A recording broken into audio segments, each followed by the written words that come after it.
Hi everyone, welcome to Chandan logics. SSC CGL సంబంధించి notification పడింది. ఇంకేమైనా అప్లై చేసుకోతే అప్లై చేసుకోండి. లాస్ట్ డేట్ కూడా దగ్గరికి వచ్చేసింది. అప్లై చేసుకోకపోతే అప్లై చేసుకోండి. గ్రాడ్యుయేషన్ ఎలిజిబిలిటీ ఉన్న వాళ్ళందరూ కూడా అప్లై చేసుకోవచ్చు. దీనికి సంబంధించిన కంప్లీట్ కోర్స్ 2250 రూపీస్కి టైర్ 1 టైర్ 2 రెండు కలిపి మనం కంప్లీట్ కోర్స్ ప్రొవైడ్ చేయడం జరుగుతుంది. అలానే ఎస్ఎస్సి ఎంటీఎస్ సంబంధించి 10th క్లాస్ ఎలిజిబిలిటీతో నోటిఫికేషన్ పడింది. ఎవరైతే విద్యార్థులు 10th క్లాస్ ఎలిజిబిలిటీతో సెంట్రల్ గవర్నమెంట్ జాబ్ కొట్టాలనుకుంటున్నారో వాళ్ళందరికీ ఒక మంచి అవకాశం అనమాట. ఈ ఎగ్జామినేషన్ అనేది మన తెలుగులో కూడా జరుగుతుంది కాబట్టి ఎవరైతే విద్యార్థులు తెలుగులో ప్రిపేర్ అవుతున్నారో వాళ్ళందరికీ ఇది ఒక మంచి అవకాశం. దీనికి సంబంధించిన complete course as per the syllabus మనం కవర్ చేయబోతున్నాము. ఇది 2250 రూపీస్కి ఆఫర్ అవైలబిలిటీ ఉంది. అలానే ఐబీపీఎస్ ఆర్ఆర్బీ పిఓ క్లర్క్ సంబంధించిన స్పెషల్ బ్యాచ్ మనం స్టార్ట్ చేశాము. దీనికి సంబంధించిన కోర్స్ అనేది మనకి 2250 రూపాయలకు ఆఫర్ అవైలబిలిటీ ఉంది. ఈ కోర్స్ మీకు ఇంగ్లీష్ మీడియం తెలుగు మీడియం రెండింటిలో ఉంటాయి. ఈ ఎగ్జామినేషన్ కూడా తెలుగులో కూడా జరగబోతుంది. అలానే ఐబీపీఎస్ క్లర్క్ నోటిఫికేషన్ పడింది. దీనికి సంబంధించిన స్పెషల్ బ్యాచ్ మన దగ్గర ఉంది. అలానే ఎవరైతే విద్యార్థులు రైల్వే ప్రిపేర్ అవుతున్నారు రైల్వే స్పెషల్ బ్యాచ్ ఉన్నాయి. NTPC ALP technician group D batch సపరేట్గా ఉన్నాయి. అలానే bank SSC railway combo pack ఎవరైతే విద్యార్థులు అన్ని ఎగ్జామ్స్ రాయాలనుకుంటున్నారు వాళ్ళ కోసం కంప్లీట్ కోర్స్ అనేది మనకి 4500 రూపీస్కి అవైలబిలిటీ ఉంది. ఇంగ్లీష్ మీడియం తెలుగు మీడియం రెండు మీడియంలో కూడా క్లాస్ అవైలబిలిటీ ఉంటుంది అనమాట. గ్రూప్స్కి సంబంధించిన special batch, SI constable special batch, అలానే అర్థమెటిక్ రీజనింగ్ స్పెషల్ బ్యాచ్ కూడా మన దగ్గర అవైలబిలిటీ ఉంది. ఈ కోర్స్ అన్ని కూడా ఆఫర్స్ అవైలబిలిటీ ఉన్నాయి. మీరు డెమో వీడియోస్ ఫ్రీగా చూడొచ్చు. ఇప్పుడు మనం మోడల్ నెంబర్ 1కి సంబంధించి క్వశ్చన్స్ సాల్వ్ చేయబోతున్నాం. ఓకేనా? ఫస్ట్ క్వశ్చన్ చూడండి. Rahul ranked 9th from the top and 38 from the bottom in a class. How many students are there in the class? Telugu చదువుతున్నాను. ఒక తరగతిలో రాహుల్ యొక్క ర్యాంక్ మొదటి నుండి 9 మరియు చివరి నుండి 38 అయినా ఆ తరగతిలో మొత్తం ఎంతమంది విద్యార్థులు ఉన్నారు? చాలా సింపుల్ ప్రశ్న.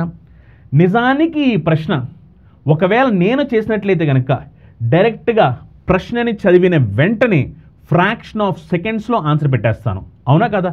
ఫ్రాక్షన్ ఆఫ్ సెకండ్స్ అంతే, ఇంకేం చేయాల్సిన అవసరం లేదు.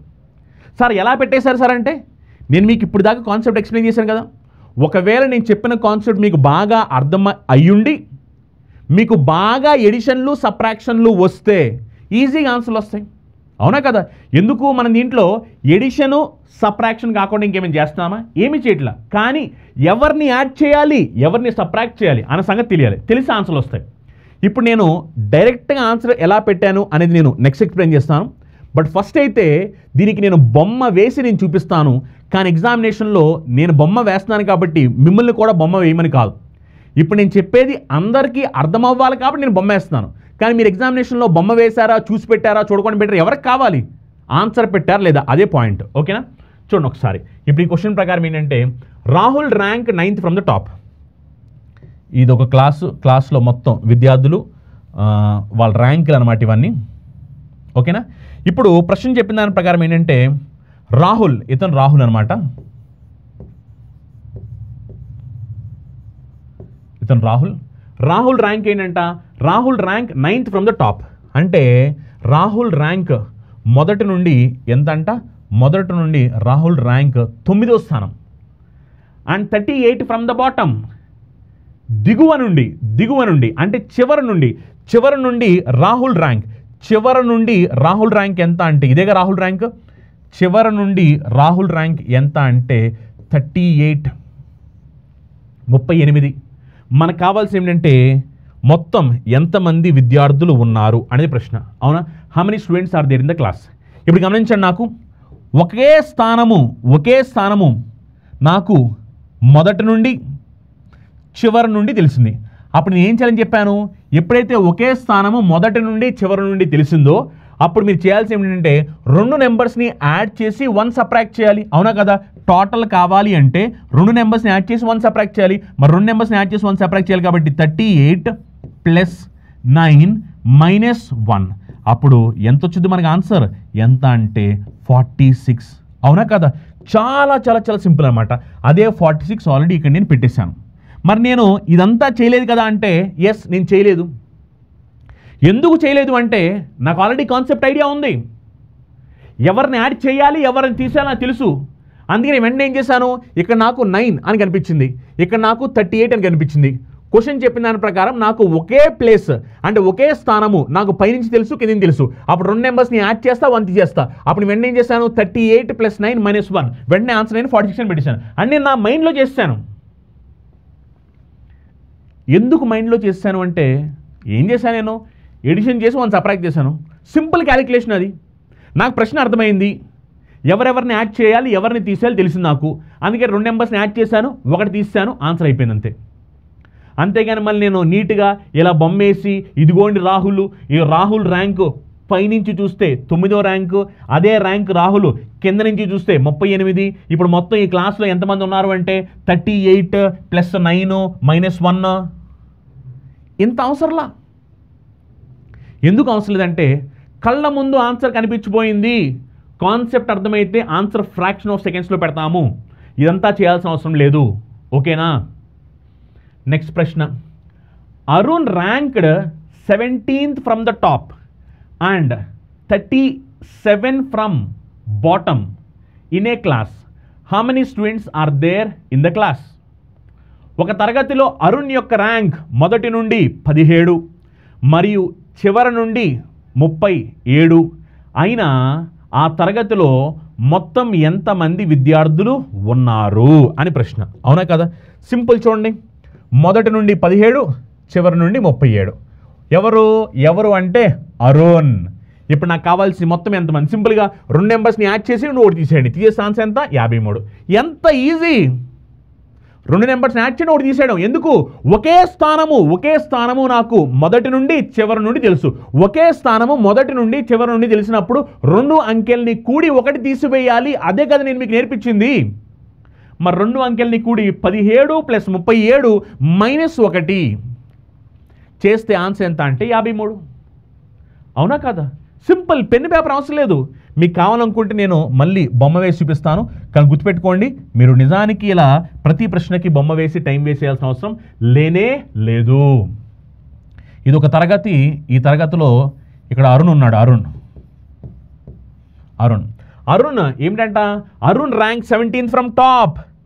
మొదటి నుండి చూసినప్పుడు టాప్ పైనుంచి చూసినప్పుడు అరుణ్ ర్యాంక్ ఎంత అంట? 7. పైనుంచి చూసినప్పుడు 7 కాదు 17. పైనుంచి అరుణ్ ర్యాంక్ ఎంత అంటే 17. అదే చివరి నుండి చూసినప్పుడు అరుణ్ ర్యాంక్ ఎంత? 37. ప్రశ్న ఏమిటంటే మొత్తం ఎంతమంది ఉన్నారు ఈ క్లాస్లో అంటున్నారు. చూడండి ఒకసారి. నాకు ఒకే పొజిషన్ టాప్ నుంచి తెలుసు, బాటమ్ నుంచి తెలుసు. అవునా కదా?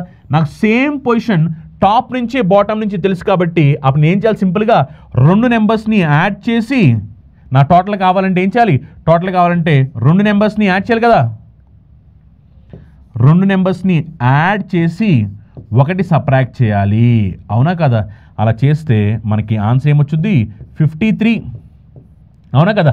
37 + 17 - 1 అప్పుడు ఆన్సర్ ఎంత? 53.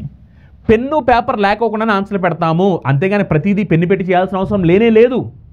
ఎక్కడ పెన్ను పెట్టాలి, ఎక్కడ పెన్ను పెట్టకూడదు, ఏ క్వశ్చన్ని మనం చూసి పెట్టాలి, ఏ క్వశ్చన్ చూడకుండా పెట్టాలి, ఏ క్వశ్చన్ దగ్గర మనం టైం సేవ్ చేసుకోవాలనే సంగతులు తెలిసి మన ఎగ్జామినేషన్ రాస్తేనే అప్పుడు అది అసలైన కాంపిటేటివ్ ఎగ్జామినేషన్ అవుతుంది.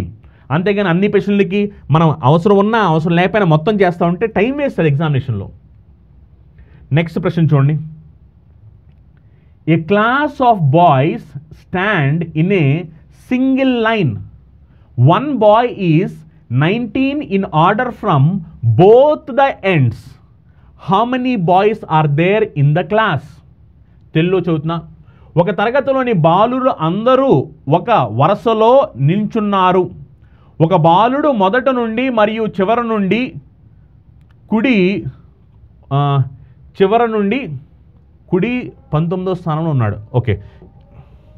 ఓకే. మొదటి నుండి చివరి నుండి కూడా 19వ స్థానంలో ఉన్నాడు. అయినా ఆ తరగతిలో ఎంతమంది బాలురులు ఉన్నారు? చూడండి. ఈ బాలుడు ఏంటంట? మొదటి నుండి చివరి నుండి 2 వైపుల నుంచి చూస్తే అతని స్థానం ఎంత అంట? 19. మొత్తం ఎంతమంది ఉన్నారంటే సింపుల్గా 37. ఎలా వచ్చింది 37 అంటే 19 + 19 - 1. ఎందుకంటే ఏమని చెప్పిన ప్రశ్న? ఆ బాలుడు ఏంటంటే ఏ చివరి నుంచి చూసినా 19వ స్థానమే అంట. ఏ చివరి నుంచి చూసినా సరే, ఏ చివర నుండి చూసినా 19వ స్థానం. అంటే ఎడం వైపు నుంచి చూసినా 19వ స్థానమే, కుడివైపు నుంచి చూసినా 19వ స్థానమే. అప్పుడు మొత్తం అక్కడ ఎంతమంది ఉన్నారు ఆ వరుసలో అని అన్నారు. అప్పుడు సింపుల్గా మనం ఏం చేయాలి? 2 అంకెల్ని కూడి 1 తీసివేయాలి. అంటే 19 + 19 - 1. ఆన్సర్ ఏమిటి అంటే 37. ఫ్రాక్షన్ ఆఫ్ సెకండ్స్ అంతే. చూడండి ఒకసారి, మళ్ళీ అందరికీ అర్థం అవ్వాలి కాబట్టి నీట్గా రాస్తున్నాను. ఆ బాయ్స్ అందరూ ఏం చేస్తారంట? ఒక వరుసలో నుంచున్నారు ఇలాగా. ఓకేనా? ఆ బాయ్స్ అందరూ వరుసలో నుంచున్నారు. ఈ బాయ్స్ అందరూ వరుసలో కూర్చుంటే ఏమైందంట, ఒక అబ్బాయి స్థానం ఏమైందంట, రెండు వైపుల నుంచి అతని స్థానం ఏమిటి అంటే 19. అంటే బోత్ ఎండ్స్ అన్నప్పుడు ఎడం వైపు నుంచి చూసినా కుడి వైపు నుంచి చూసినా ఎటు నుంచి చూసినా అతని స్థానం 19 అంట. ఓకేనా, ఎడం వైపు నుంచి చూసినా కుడి వైపు నుంచి చూసినా ఎటు నుంచి చూసినా అతని స్థానం 19. ప్రశ్న ఏమడుతుందంటే మొత్తం అసలు ఎంతమంది ఉన్నారు ఆ వరుసలో అంటున్నారు. చూడండి, ఒకే స్థానము ఎడమ వైపు నుంచి తెలుసు, కుడి వైపు నుంచి తెలుసు. అప్పుడు నన్ను ప్రశ్న టోటల్ కనుక్కోమంటే అప్పుడు ఏం చేయాలి, 2 అంకెల్ని కూడి 1 తీసివేయాలి. అవునా కదా? మరి తీసివేస్తే అప్పుడు మనకి ఆన్సర్ ఎంత వస్తుంది, 37, 37. అవునా కదా? 37. అదే మనం రాసాము 37 అని చెప్పని. ఓకేనా, just fraction of seconds, pen paper అవసరం లేదు. నెక్స్ట్ ప్రశ్న చూడండి. ఇన్ ఏ రో of children Neeta is 15th from the left end of the row. If she is shifted towards the right end of the row by 4 places, she becomes 8th from the right end. How many children are there in the row? ఇది కూడా మళ్ళీ simple క్వశ్చనే, కాకపోతే ఇండైరెక్ట్గా ఇచ్చారు, అంతే తేడా, ఏం లేదు. తెలుగులో కూడా చదువుతున్నాను. కొందరు విద్యార్థులు ఒక వరుసలో నించున్నారు. నీత ఎడమ వైపు నుండి 15వ స్థానంలో ఉంది. ఒకవేళ తను 4 స్థానాలు కుడివైపుకు ప్రయాణించి కుడివైపు నుండి 8వ స్థానంలో ఉంటుంది. అంటే ఎప్పుడైతే నీత 4 స్థానాలు కుడివైపు జరుగుతుందో అప్పుడు నీత స్థానం ఏమైందంట, 4 స్థానాలు జరిగినప్పుడు అప్పుడు ఏమైందంట, కుడివైపు నుండి 8వ స్థానంలో ఉంటుందంట. అయితే ఆ వరుసలో మొత్తం విద్యార్థుల సంఖ్య అని ప్రశ్న అడుగుతున్నారు. ఓకేనా, సింపుల్. ఇక్కడ కూడా మీరు ప్రశ్నని అర్థం చేసుకోగలిగితే ఆన్సర్ ఈజీగా పెట్టేస్తారు. మొదటిగా నీత ఏ స్థానంలో ఉంది, 15వ స్థానంలో ఉంది. ఏంటి, ఎడమ వైపు నుంచి 15వ స్థానం. ఎడమ వైపు నుంచి 15వ స్థానంలో ఉన్న నీత ఏం చేసిందంట, ఏమని జరిగింది, కుడివైపుకి ఎన్ని స్థానాలు జరిగింది, 4 స్థానాలు జరిగింది. అప్పుడు ఏమవుద్ది, ఎడమ వైపు నుండి కుడివైపు 4 స్థానాలు జరిగితే 15 + 4 19వ స్థానంలోకి వెళ్తుంది నీత. ఏది, ఎడమ వైపు నుండి 19. ఇప్పుడు అదే ప్రశ్న ఏం చెప్తుంది, అలా 4 స్థానాలు జరిగిన తర్వాత నీతా స్థానం ఏమైందంట, కుడివైపు నుంచి 8వ స్థానం అయిందంట. అవునా, ఎంతమంది ఉన్నారు ఆ వరుసలో అంటే సింపుల్, 19 + 8 - 1 అంటే ఆన్సర్ ఎంత, 26. సింపుల్ అబ్బా. నిజంగా ప్రశ్న అర్థమైతే పెన్ను పేపర్ అవసరం లేదు. ఇప్పుడు నేను ఇది కూడా ఎందుకు చూపించానంటే, ఇప్పుడు నేను డైరెక్ట్గా ఈ ప్రశ్న చదివి 19 + 8 - 1 26 అన్నాను అనుకో, మళ్ళీ కొంతమందికి సారేంటి 19 అన్నాడు, అది 19 ఎలా వచ్చింది అని మళ్ళీ కొంతమంది డౌట్ వచ్చింది. అందుకనే నేను ఆ 19 కూడా వేయడం జరిగింది. కానీ నిజానికి ఈ ఇండైరెక్ట్గా అడిగిన ప్రశ్నని మీరు అర్థం చేసుకోగలిగితే కనుక సింపుల్గా ఈ ప్రశ్న కూడా పెన్ను పేపర్ లేకుండా ఆన్సర్ పెట్టే ప్రశ్నే. ఓకేనా, ఆన్సర్ 26. మళ్ళీ కొంతమంది విద్యార్థులకి నేను డైరెక్ట్గా చెప్పడం వల్ల అది ఎలా వచ్చిందో తెలియదు. అందుకని ఇప్పుడు నేను దీన్ని మళ్ళీ నీట్గా ఎక్స్ప్లెయిన్ చేయబోతున్నాను. జాగ్రత్తగా గమనించండి ఒకసారి. ఎవరైతే విద్యార్థులకి అర్థం కాలేదు ఈ ప్రశ్న అందరూ కూడా చాలా జాగ్రత్తగా చూడండి ఒకసారి. ఇది ఒక వరుస. ఈ వరుసలో ఫస్ట్ ఇగో ఇక్కడ నీత ఉంది. ఓకేనా, నీత ఈ ప్లేస్లో మొదటగా నీత ఉంది. నీత యొక్క స్థానము, మొదట్లో నీత ఉన్న స్థానము ఎడమ వైపు నుంచి ఎన్నో స్థానం, ఎడమ వైపు నుండి 15వ స్థానం. అవునా కదా? నీత యొక్క స్థానము ఎడమ వైపు నుంచి 15వ స్థానం. ఇప్పుడు నీత ఏం చేసింది, కుడివైపుకి 4 స్థానాలు జరిగింది. అవునా కదా? కుడివైపుకి 4 స్థానాలు. చూడండి, ఇక్కడ నుంచి కుడివైపు 4 స్థానాలు, 1 2 3 4. అవునా, కుడివైపుకి 4 స్థానాలు జరిగింది. మరి కుడివైపుకి 4 స్థానాలు జరిగినప్పుడు ఇదే కదా నేత యొక్క కొత్త స్థానము. అవునా కదా? కుడివైపు 4 స్థానాలు జరిగింది. ఎప్పుడైతే నేత కుడివైపుకి 4 స్థానాలు జరిగిందో అంతకుముందు 15లో ఉంది. అవునా, ఇప్పుడు 4 స్థానాలు జరిగిన తర్వాత 15 + 4 అప్పుడు నేత ఏమవుద్ది, 19వ స్థానంలో ఉంటుంది ఎడమ వైపు నుండి. అవునా కదా? ఎందుకంటే మొదటగా చూస్తే నేత యొక్క స్థానము ఎడమ వైపు నుంచి 15వ స్థానం. ఎడమ వైపు నుంచి 15వ స్థానంలో ఉన్న నేత ఏం చేసింది, కుడివైపుకి 4 స్థానాలు జరిగింది. 4 స్థానాలు జరిగితే 16 17 18 19. అవునా కదా? ఇప్పుడు నేత యొక్క స్థానం ఇదే కదా. ఈ స్థానం ఇప్పుడు ఏమవుద్ది, ఎడమ వైపు నుంచి 19వ స్థానం అవుద్ది. ప్రశ్న ఏం చెప్పింది, ఎప్పుడైతే నేత 4 స్థానాలు కుడివైపుకి జరుగుద్దో, 4 స్థానాలు కుడివైపు జరిగినప్పుడు నేతా స్థానం ఏమైపోయిందంట, 8th ఫ్రమ్ ద రైట్. 4 స్థానాలు కుడివైపు జరిగినప్పుడు ఏమైందంటే నేతా స్థానము కుడివైపు నుండి ఎన్నో స్థానము 8వ స్థానం. ఏది 4 స్థానాలు కుడివైపుకు జరిగిన తర్వాత ఇది నేతా యొక్క కొత్త ప్లేస్, కొత్త స్థానము. ఈ స్థానం ఏమైందంట కుడివైపు నుంచి 8వ స్థానం. గమనించండి, ఇప్పుడు ఈ స్థానము కుడివైపు నుంచి 8, ఇదే స్థానము ఎడమ వైపు నుండి 19. అంటే మీరు గమనిస్తే ఒకవేళ జాగ్రత్తగా చూడండి, మీరు గమనిస్తే నాకు ఒకే స్థానము నాకు 2 వైపుల నుంచి తెలిసింది. అవునా కదా? ఒకటే స్థానము 2 వైపుల నుంచి తెలిసింది. ఎడమ వైపు నుంచి 19, కుడి వైపు నుంచి 8. అంటే ఒకే స్థానము 2 వైపుల నుంచి తెలిసింది. కాబట్టి ఆ వరుసలో మొత్తం ఎంతమంది వ్యక్తులు ఉన్నారు అంటే కనుక సింపుల్గా నేను ఏం చేయాలి, 2 నెంబర్స్ని యాడ్ చేసి 1 తీసివేయాలి. అవునా? మరి యాడ్ చేసి 1 తీసివేస్తే అప్పుడు ఆన్సర్ ఎంత వచ్చింది మనకి? 26. అదే మనం చెప్పాము అక్కడ ఆన్సర్. అవునా కదా? Simple question. జాగ్రత్తగా చదివి అర్థం చేసుకోవాలి. అర్థం చేసుకోగలిగితే కనుక ఈ బొమ్మంతా వేయాల్సిన అవసరం లేదు. మొదటగా నేత ఇక్కడ ఉంది, అప్పుడు 15వ స్థానం. నేత 4 స్థానాలు కుడివైపు జరిగిన తర్వాత నేత యొక్క కొత్త స్థానము ఎడమవైపు నుంచి 19. ప్రశ్న చెప్పిన దాని ప్రకారం కుడివైపు నుంచి నేతా స్థానము 8. అంటే ఒకే స్థానం నాకు ఎడమవైపు నుంచి తెలుసు, కుడివైపు నుంచి తెలుసు. అందుకని 2 అంకెల్ని కూడి 1 తీసివేస్తే నాకు ఆ వరుసలోని మొత్తం వ్యక్తుల సంఖ్య వస్తుంది అని మీరు ఇదంతా చూపించాల్సిన అవసరం లేదు. డైరెక్ట్గా ఆన్సర్ చెప్పవచ్చు. ఓకేనా? నెక్స్ట్ ప్రశ్న చూడండి. ఇన్ ఎ రో of boys Deepak is 7th from the left and Madhu is 12th from the right. If they interchange their positions, Deepak becomes 22nd from the left.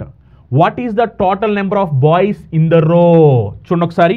ఎప్పుడైతే మనకి ప్రశ్నలు ఇంటర్చేంజ్ అని వస్తాయో, ఈ ఇంటర్చేంజ్ అనే ప్రశ్నలు చాలా ఇంపార్టెంట్ అనమాట. చాలాసార్లు మీకు ఎగ్జామినేషన్లో వస్తుంటాయి అనమాట. ఇంటర్చేంజ్ అంటే తారుమారు అనమాట. ఇలాంటివి వస్తుంటే ఇవి చాలా సింపుల్గా చేసేవచ్చు. అది సింపుల్గా ఎలా చేయాలని నేను చెప్తాను, మీరేం కంగారు పడొద్దు. ఫస్ట్ అయితే క్వశ్చన్ చాలా జాగ్రత్తగా చదవండి. తెలుగులో చూడండి. కొందరు బాలురు ఒక వరుసలో నిల్చున్నారు. దీపక్ ఎడమ వైపు నుండి 7వ స్థానంలో మరియు మధు కుడివైపు నుండి 12వ స్థానంలో ఉన్నారు. వారిద్దరూ వారి స్థానాలను తారుమారు చేసుకుంటే దీపక్ ఎడమ వైపు నుండి 22వ స్థానంలో ఉంటాడు. అయినా ఆ వరుసలోని మొత్తం విద్యార్థుల సంఖ్య అంటే మొత్తం ఎంతమంది ఉన్నారు అని క్వశ్చన్ అడుగుతుంది అనమాట. సింపుల్. ఇప్పుడు ఇది అందరికీ అర్థమయ్యే విధంగా నేను చేసి చూపిస్తాను. ఆ తర్వాత దీనికి డైరెక్ట్ షార్ట్ కట్ కూడా చెప్తాను. ఎందుకంటే ఇలాంటి ఇంటర్చేంజ్ క్వశ్చన్స్కి ఒక అద్భుతమైన షార్ట్ కట్ అనమాట. ఎస్, ఒక అద్భుతమైన షార్ట్ కట్ ఉంది. ఆ అద్భుతమైన షార్ట్ కట్ నేను చెప్తాను. బట్ ఆ షార్ట్ కట్ చెప్పడానికన్నా ముందల ఫస్ట్ అసలు ఈ ప్రశ్నలో ఇచ్చిన ఇన్ఫర్మేషన్ ఏమిటి అనేది అందరికి అర్థం అవ్వాలి. కాబట్టి అది నేను చాలా జాగ్రత్తగా మీకు అందరికి అర్థమయ్యేలాగా చూపిస్తాను. చూడండి ఒకసారి. ఇది ఒక వరుస. ఇందులో 2 వ్యక్తులు ఉన్నారు. ఒకలేమో దీపక్, అవునా? ఒకరు దీపక్, ఇంకోటి ఎవరు? మధు. దీపక్ ఒకరు, మధు ఒకరు. ఓకేనా? ఇప్పుడు ప్రశ్న చెప్పిన దాని ప్రకారం ఏంటి? దీపక్ ఈ 7th ఫ్రమ్ లెఫ్ట్. దీపక్ ఏమిటంట? ఎడమ వైపు నుండి దీపక్ యొక్క స్థానం ఎంత? 7. ఓకే. అలానే Madhu is 12th from right. కుడివైపు నుంచి మధు యొక్క స్థానం ఎంత? కుడివైపు నుంచి మధు యొక్క స్థానం 12. ఓకేనా? ఒక వరుసలో దీపక్, మధు ఇద్దరు ఉన్నారు. దీపక్ యొక్క స్థానము ఎడమ వైపు నుంచి 7వ స్థానము, మధు యొక్క స్థానము కుడివైపు నుంచి 12వ స్థానము. నెక్స్ట్ ఏమిటి? ఇఫ్ దే ఇంటర్చేంజ్, ఒకవేళ వాళ్ళు తారుమారు అయితే, గమనించండి ఒకసారి. తారుమారు అయితే ఏమవుద్ది? తారుమారు అయితే దీపక్ ప్లేస్లోకి మధు వస్తాడు, మధు ప్లేస్లోకి దీపక్ వెళ్తాడు. అవునా కదా? తారుమారు. అందుకని ఇక్కడ తారుమారు అయిన తర్వాత M-D' అని పెట్టాను. ఓకేనా? తారుమారు అయిన తర్వాత దీపక్ ప్లేస్లోకి మధు వస్తారు, మధు ప్లేస్లోకి దీపక్. అంటే తారుమారు అంటే ఒకరికొకరు ప్లేస్లు మార్చుకుంటున్నారు. ఇలా మార్చుకున్న తర్వాత తారుమారు అయిన తర్వాత ప్రశ్న ఏం చెప్తుంది? తారుమారు అయిన తర్వాత Deepak becomes 22nd from left. Interchange అయిపోయిన తర్వాత తారుమారు అయిన తర్వాత దీపక్ ఏమవుతాడంట? 22nd from left. తారుమారు అయిన తర్వాత దీపక్ ఇక్కడే ఉన్నాడు కదా, దీపక్ ప్లేస్ ఏమవుతుందంట? లెఫ్ట్ నుంచి తారుమారు అయిపోయిన తర్వాత దీపక్ పొజిషన్ లెఫ్ట్ నుంచి ఎంత అంట? లెఫ్ట్ నుంచి 22nd అంట, లెఫ్ట్ నుంచి. ఓకేనా? తారుమారు అయిన తర్వాత దీపక్ యొక్క స్థానము ఎంత అంటే ఎడమ వైపు నుంచి 22వ స్థానము. ఇప్పుడు ప్రశ్న ఏమంటుందంటే మొత్తం ఈ వరుసలో ఎంతమంది వ్యక్తులు ఉన్నారు అని ప్రశ్న అడుగుతుంది. చాలా సింపుల్. మీరు జాగ్రత్తగా గమనించిన ఒకసారి మీరు గమనిస్తే కనుక ఈ ప్రశ్నలో దీపక్క, మధునా, లేకపోతే నేనున్నానా, మీరున్నారా ఇవన్నీ పక్కన పెట్టండి.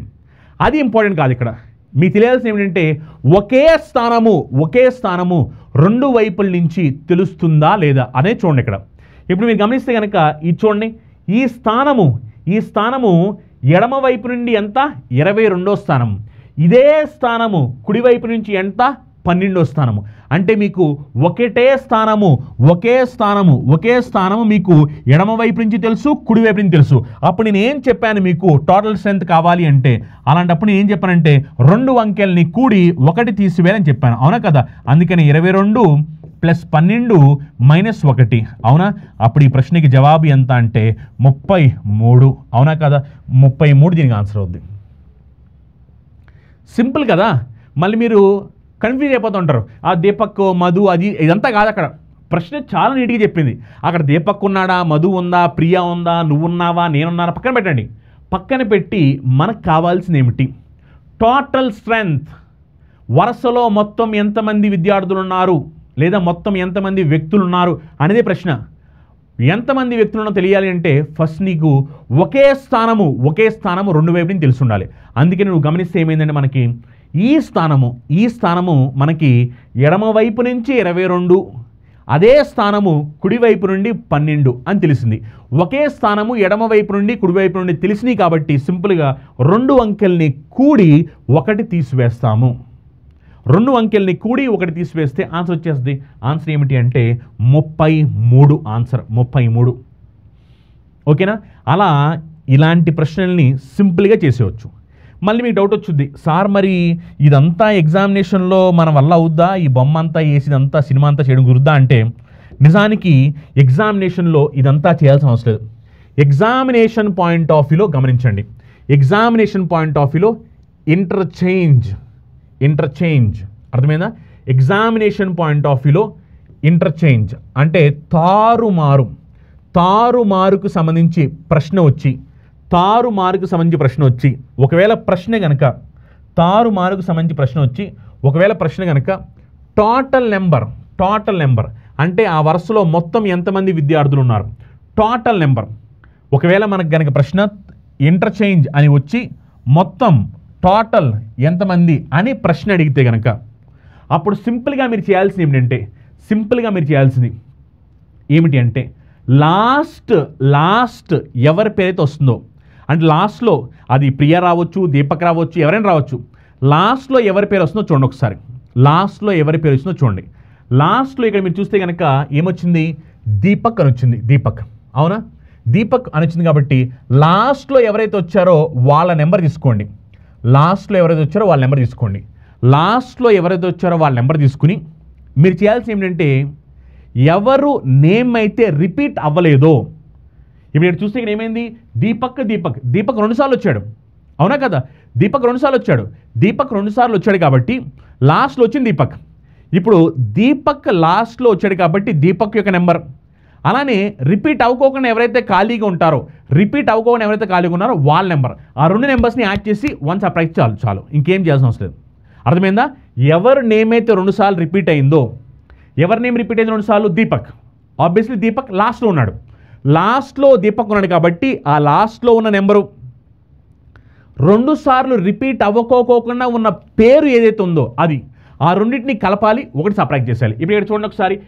మీరు చూస్తే కనుక 2 సార్లు దీపక్ వచ్చాడు. అవునా? ఆ లాస్ట్లో ఉంది దీపక్ కాబట్టి దీపక్ ఎంత అంటే 22. 2 సార్లు రాని నేమ్ ఏంటి ఇక్కడ? మధు ఎంత? 12. అవునా? అంటే ఈ 22 ఈ 12 2 కూడేసేసి 1 సబ్ట్రాక్ట్ చేయాలి. చూడండి అప్పుడు ఈ 2 యాడ్ చేసి 1 సబ్ట్రాక్ట్ చేసి 22 + 12 - 1 అప్పుడు ఆన్సర్ ఎంత అంటే 33. అంతే సింపుల్. 2 సార్లు ఎవరి నేమ్ వచ్చిందో చూడండి. ప్రశ్నలో మీరు చూస్తే కనుక 2 సార్లు దీపక్ పేరు వచ్చింది. దీపక్. అలానే నెక్స్ట్ దీపక్ 2 సార్లు దీపక్ పేరు వచ్చింది. దీపక్ 2 సార్లు వచ్చింది. లాస్ట్లో మీకున్న నెంబర్ ఏంటి? లాస్ట్లో మీకున్న నెంబర్ 22. అవునా కదా? లాస్ట్లో మనకున్న నెంబర్ 22. మరి ఈ 22ని 2 సార్లు రాని పేరు, 2 సార్లు దీపక్ వచ్చాడు అంటే ఒకసారి వచ్చింది కదా ఒక పేరు. 2 సార్లు రాని పేరు అంటే ఒకసారి వచ్చిన పేరు. ఒకసారి వచ్చిన పేరు ఏంటి? ఒకసారి వచ్చిన పేరు ఏంటంటే మధు నెంబర్ ఎంత? మధు నెంబర్ 12. ఇక మధు నెంబర్ 12 లాస్ట్లో వచ్చిన నెంబర్ 22. ఈ 2 నెంబర్స్ని ఏం చేయాలి? ఈ 2 నెంబర్స్ని యాడ్ చేసి 1 సబ్ట్రాక్ట్ చేయాలి. 2 నెంబర్స్ని యాడ్ చేసి 1 సబ్ట్రాక్ట్ చేసి ఆన్సర్ ఎంత అంటే 33. ఇలాంటి ప్రశ్నలు ఎగ్జామినేషన్లో వస్తుంటాయి. వచ్చినప్పుడు మీరు సింపుల్గా లేపు అవతల పాడాలి. ఏం చేయాలంటే ఇంటర్చేంజ్ అని ప్రశ్న ఇచ్చి ఒకవేళ మిమ్మల్ని కనుక టోటల్ స్ట్రెంగ్త్ ఆ వరుసలో మొత్తం వ్యక్తులు ఎంతమంది ఉన్నారు అంటే కనుక అప్పుడు వెంటనే చేయాల్సింది లాస్ట్లో ఎవరి నేమ్ వచ్చిందో చూసుకో. 2 సార్లు వచ్చిన పేరు లాస్ట్లో ఉంటుంది. వాళ్ళు ఎవరో చూసుకుని వాళ్ళ నెంబర్ పక్కన పెట్టు. 2 సార్లు రాని నేమ్ ఏదైతుందో అక్కడ వాళ్ళ నెంబర్కి వెళ్ళు. ఆ 2 నెంబర్స్ని యాడ్ చేయి, ఒకటి తీసిపోయి, అంతే, ఇంకేం అవసరం లేదు. ఇప్పుడు దానికి సంబంధించిన ఇంకో ప్రశ్న చెప్తాను, మీకు అప్పుడు ఈజీగా అర్థమైపోద్ది. ఎంత ఈజీగానే అంత ఈజీగా ఆన్సర్ పెట్టవచ్చు అన్న సంగతి చూడండి ఒకసారి. George is 5th from the left end and Peter is 12th from the right end in a row of children. If they interchange their positions, George becomes 10th from the left end. How many children are there in the row? తెలుగులో చెబుతాను. ఒక వరుసలో George ఎడమ వైపు నుండి 5వ స్థానంలో మరియు పీటర్ కుడివైపు నుండి 12వ స్థానంలో ఉన్నారు. వారిద్దరూ వారి స్థానాలకు తారుమారు చేసుకుంటే జార్జ్ ఎడమ వైపు నుండి 10వ స్థానంలో ఉంటాడు. ఆ వరుసలో మొత్తం బాలుల సంఖ్య ఎంత? చూడండి, మీకు లాస్ట్లో వచ్చిన నెంబర్ ఎంత? లాస్ట్లో వచ్చిన నెంబర్ 10. ఈ 10వ నెంబర్ ఎవరిది? జార్జ్. అంటే దాని మీనింగ్ జార్జ్ పేరు 2 సార్లు వచ్చింది. మరి జార్జ్ పేరు 2 సార్లు వచ్చింది కాబట్టి మనకు కావాల్సిన ఏంటి? 2 సార్లు రాని పేరు. 2 సార్లు రాని పేరు ఎవరు? 2 సార్లు రాని పేరు ఎవరు అంటే పీటర్. అవునా? పీటర్ యొక్క నెంబర్ ఎంత? 12. అంటే ఈ 2 నెంబర్స్ని కూడి 1 సబ్ట్రాక్ట్ చేసేయాలి. 12 + 10 - 1 ఆన్సర్ ఎంత? 21. అంతే సింపుల్. టోటల్ కావాలి అంటే 12 + 10 - 1 అంతే. ఆన్సర్ ఎంత అంటే 21. ఫ్రాక్షన్ ఆఫ్ సెకండ్స్ అంతే. Fraction of seconds. మళ్ళీ ఇదంతా ఈ బొమ్మ అంతా వేసి ఇదిగో ఇది జార్జ్, ఇది పీటర్, జార్జ్ పీటర్ మారారు, ఇదంతా చేస్తే ఈలోపు ఎగ్జామ్ అయిపోద్ది. అంత అవసరం లేదు. సింపుల్గా మీరు చేయాల్సింది లాస్ట్లో ఉన్న నెంబర్ మనకి ఇంపార్టెంట్. లాస్ట్లో ఉన్న నెంబరు అది ఎవరిది? లాస్ట్లో ఇక్కడ ఎంత ఉంది? 10 ఉంది. ఈ 10వ నెంబర్ ఎవరిది? 10వ నెంబర్ ఎవరు అంటే జార్జ్. అంటే దాని మీనింగ్ జార్జ్ 2 సార్లు వచ్చాడు. జార్జ్ 2 సార్లు వచ్చాడు కాబట్టి 2 సార్లు రాని నేమ్ ఏంటో చూడండి. 2 సార్లు రాని పేరు పీటర్. అప్పుడు వెంటనే పీటర్ దగ్గరికి వెళ్ళండి. పీటర్ నెంబర్ ఎంత ఉంది? Peter number 12. అప్పుడు ఈ లాస్ట్లో వచ్చిన నెంబరు పీటర్ నెంబరు. 2 నెంబర్స్ని యాడ్ చేయండి, ఒకటి తీసేయండి. 2 నెంబర్స్ని యాడ్ చేస్తే 12 + 10 22. 22 - 1 ఎంత అంటే 21. సింపుల్. ఇక్కడ కూడా జరిగింది అదే. ఇక్కడ మీరు చూస్తే కనుక లాస్ట్లో వచ్చిన నెంబర్ 22. లాస్ట్లో వచ్చిన నెంబర్ 22. 22 నెంబర్ ఎవరిది? దీపక్. అంటే దాని మీనింగ్ ఏంటంటే దీపక్ 2 సార్లు వచ్చాడు. లాస్ట్లో ఎవరి నేమ్ వచ్చిందో వాళ్ళు 2 సార్లు వస్తారు. లాస్ట్లో ఉన్న నెంబర్ 22. ఈ 22 నెంబర్ దీపక్ కాబట్టి దీపక్ 2 సార్లు వచ్చాడు. మరి దీపక్ 2 సార్లు వచ్చాడు కాబట్టి 2 సార్లు రాని పేరు ఎవరు? మధు. మధు నెంబర్ ఎంత? 12. అందుకే ఈ 2 నెంబర్స్ని యాడ్ చేసి 1 సబ్ట్రాక్ట్ చేసి ఈ 2 నెంబర్స్ యాడ్ చేస్తే 22 + 12 ఎంత? 34. 34 నుంచి ఒకటి చేస్తే ఎంత? 33. అలా ఆన్సర్ ఎంత వచ్చిందంటే 33. ఓకేనా? అలా ఈ ఇంటర్చేంజ్ ఎప్పుడైతే ప్రశ్నలు మనకి ఇంటర్చేంజ్ తారుమారు చేస్తున్నాము అని చెప్పి మొత్తం అక్కడ ఎంతమంది ఉన్నారు, మొత్తం ఎంతమంది ఉన్నారు అని అడిగితే కనుక అప్పుడు సింపుల్గా మీరు నేను చెప్పింది ఫాలో అయిపోండి. తారుమారు చేసిన తర్వాత మొత్తం ఎంతమంది వ్యక్తులు ఉంటున్నారు ఆ వరుసలో అని ప్రశ్న అడిగితే కనుక సింపుల్గా మీరు చేయాల్సింది ఆఖరిగా ఎవరు వస్తున్నారో చూడండి, వాళ్ళ నెంబర్ తీసుకోండి. ఆఖరిగా వచ్చిన పేరు 2 సార్లు వచ్చినట్టు, అందుకని 2 సార్లు రాని పేరేంటో చూడండి, వాళ్ళ నెంబర్ కూడా తీసుకోండి. ఆఖరిగా వచ్చిన నెంబరు 2 సార్లు రాని వాళ్ళ నెంబరు. 2 నెంబర్స్ని కూడండి, ఒకటి తీసివేయండి. తీసేస్తే ఆన్సర్ వచ్చేస్తుంది అంతే. మళ్ళీ బొమ్మ వేసి అంతా చేసి టైం వేస్ట్ చేసుకుంటా అంటే మీ ఇష్టం. మీరు కావాలంటే బొమ్మ వేసి చేసుకోవచ్చు, కానీ బొమ్మ లేకోకుండా ఈజీగా ఆన్సర్ ఎలా పెట్టాలి నేను నేర్పించాను. మీ ఇష్టం ఇంకా. ఓకేనా? If you're a serious aspirant and if you're looking for right platform to achieve your dream job, immediately download Chandan Lois app. For more details, contact below numbers. Thank you. All the best.